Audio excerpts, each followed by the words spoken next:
welcome to another edition of Conversations with Corey.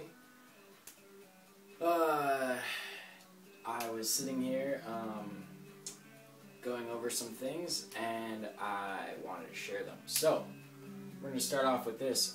Basically, the basic design of this sort of premise is founded in this sort of approach or aesthetic. Synonyms and antonyms. Synonym being your starting value. Antonym being the opposite, the negating, the opposing factor of whatever it is that you have. Your equal. It helps you create balance. So when I'm creating scales or metrics or comparisons, I try to use terms that sort of balance each other out. I'll get to an example of this later, but I do want to make it a point that it is good when you're creating metrics and not using numbers, for example. Opposing images, opposing ideas of colors.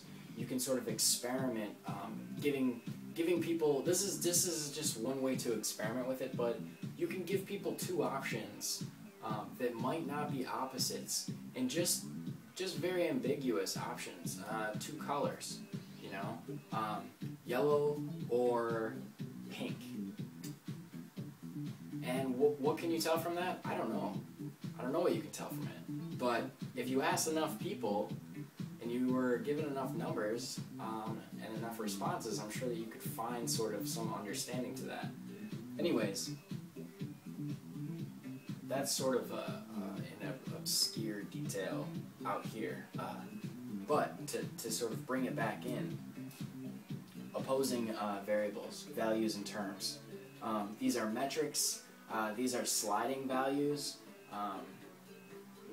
sort of a spectrum, and they're multivariate. So you don't necessarily have to have only one variable. You could have 5 variables, and variable A is influenced by the values of B, C, D, and E.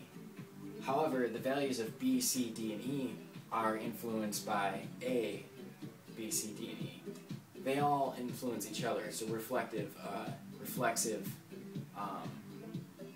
value system. And it gets pretty crazy when you get multivariates in, because then you can sort of start to try to untangle and understand complex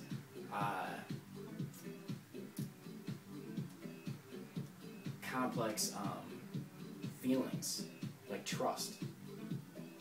If you think of trust as a multivariant spectrum, then you can start messing with the sliders of, you know, what does trust influence?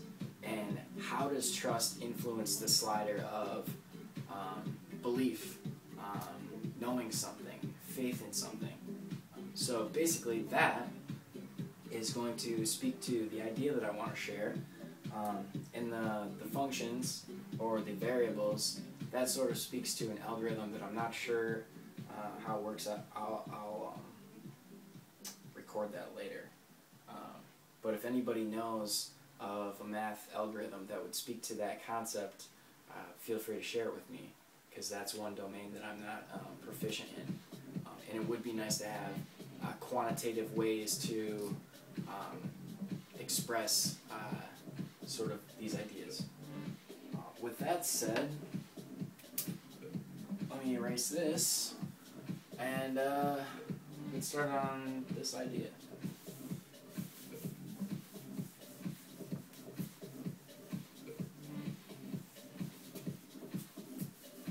Also, not to condone drinking, however, drinking some Arcadia Ales tonight, so as a legal, responsible adult.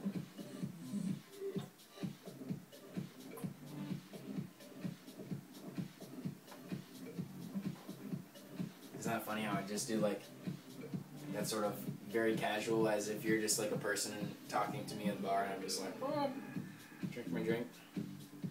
It's very interesting, the dynamic between me, the speaker, and the camera, but not the camera. Do you talk as if it's a camera, or do you talk as if you're talking to you, speaking to your audience? And I'm not really a trained professional. Pretty much just an on-the-fly sort of approach that I'm taking to this. So, me reacting and adapting to the camera light tonight is a little bit differently. A little bit different of a experience that I'm used to. So, with that said, let's move on. Let's use a different color for this. So basically, back to the spectrum, the metric idea. How do you measure something, compare something, contrast something, plus or minus? Now, let's think of this idea of a scale.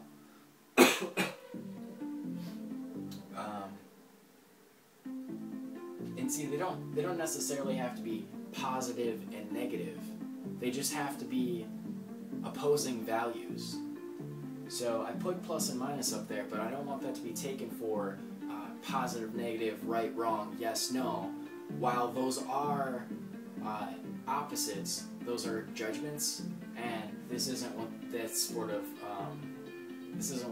supposed to sort of speak to. This is a more of an understanding, or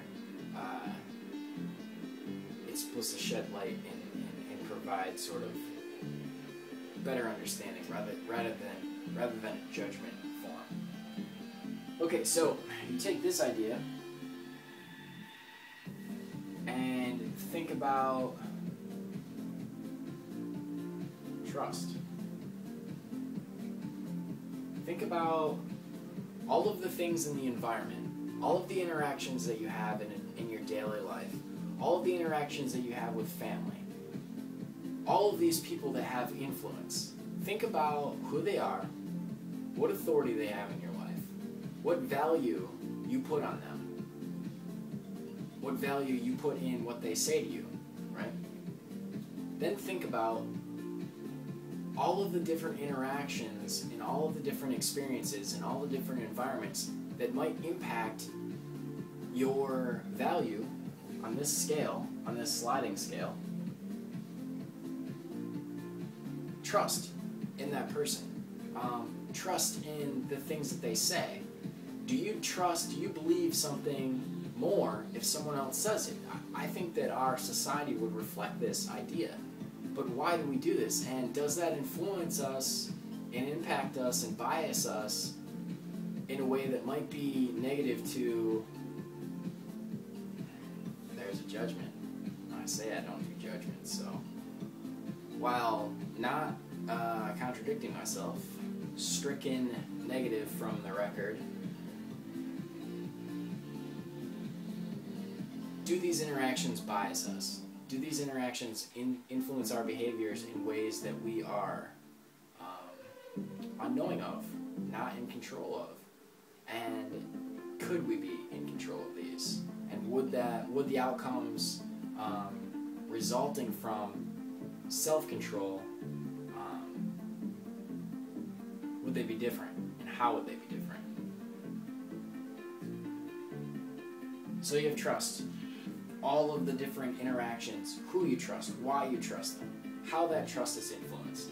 That's what this is. That's what this represents. That's what this measures. So this slides, you can apply this slide to you and your significant other. And there's a trust slide there. And there's all of this outside, all of these sort of outside influences that can like affect where this, where this slider is.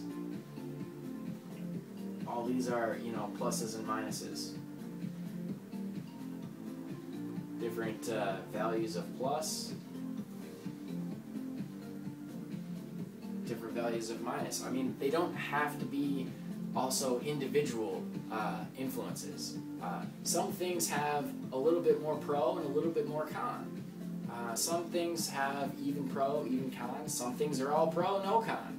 But all of those things influence the scale. So take that scale, and then another scale that's similar to that.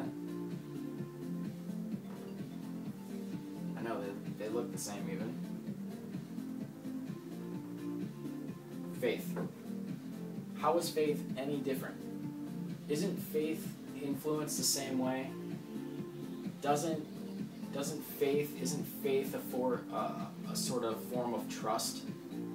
This belief that we have. While it's not belief, it's faith. Belief speaks to the outcomes very well.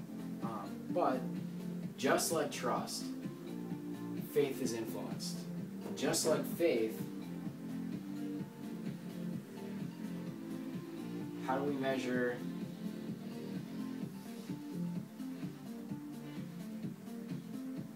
evidence?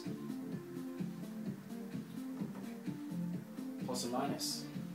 The more evidence, the more faith we have, the more trust we have. I mean, these metrics can be informed by evidence. Evidence is just another way of saying, I trust this. Is it the same scale? I'm not sure. If it is the same scale, then one could say that faith and evidence are the same thing. And the stronger your faith, the stronger you believe something, the stronger feeling that you have that you know something. The more evidence you have, the more ability that you have to believe or know something. In the institution of thought that recognizes evidence as a proof. In the institution of thought that recognizes faith as proof, more faith would be more proof. Less faith would be less of a proof for what your belief is. So, this is another scale that I've made, and I think it works pretty well. And these are the values. Rather than ambiguous terms, this has sort of a metric built into it.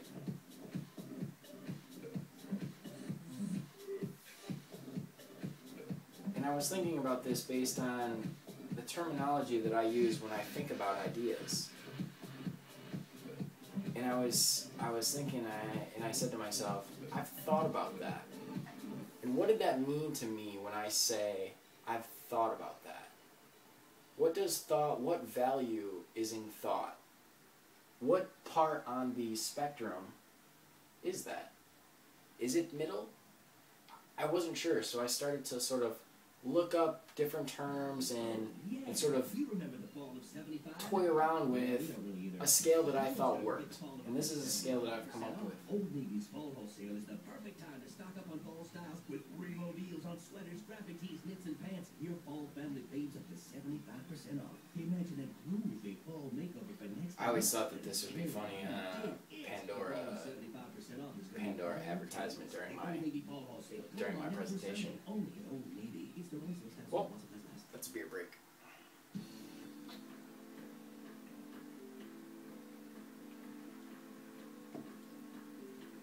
Ignore, consider, thought, believe, no. I've thought about that. I've considered that. I ignore that. I believe that. I know that. It seems to flow very well.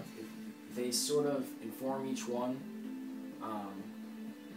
Ignore is obviously at the further end of the spectrum, away from consider, but it is sort of a learning curve. It is sort of a higher entrance fee.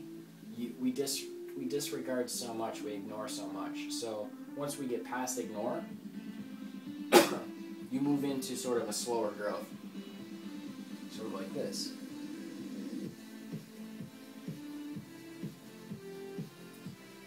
wanted to express it in graphical terms. As a teacher, I think it's very important that you can express many different thoughts like this a lot of different ways. A lot of mathematically, visually, graphically, textually, measurement-like. I think it's very important because we all learn different ways. Anyways, the more you consider something, the more you think about it, right? And the more you think about something, either you kick it out and you ignore it. I mean, this is sort of the scientific process, right? The more we think about something, the more we identify, the more evidence we sort of pay attention to. And if that evidence speaks to things that are untrue, or we find to be untrue, that's sort of where judgment comes in, and where trust and faith come in. But I think that evidence really speaks to faith and trust. And evidence is different inside of faith, and it's different inside of trust, and it's different inside of knowing. But the more you believe something, and then you get to, I know this. And typically, when we get to the point where we can say, I know this, it's down here. It's on the side of evidence where we can say with almost certainty that you know something is something. We say the same thing when we have a lot of faith. When we have so much faith, we know something. We have so much faith in it. And when you trust fully in something, I mean, do you trust in things that you don't believe, that you don't know, that you have no evidence for? I think that sort of speaks against trust and speaks more towards worry and doubt and fear. And those are spectrums that I've sort of started with, but it's another time. So basically, using these metrics, using the way that we think about ideas, using the way we speak about our ideas, what do these terms mean? What do they mean for you? What do you consider? And how does it rank on your scale?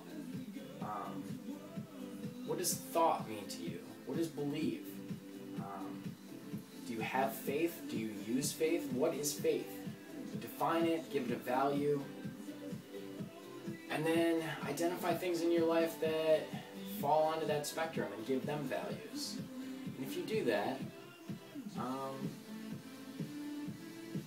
you might gain some understanding. It might be interesting.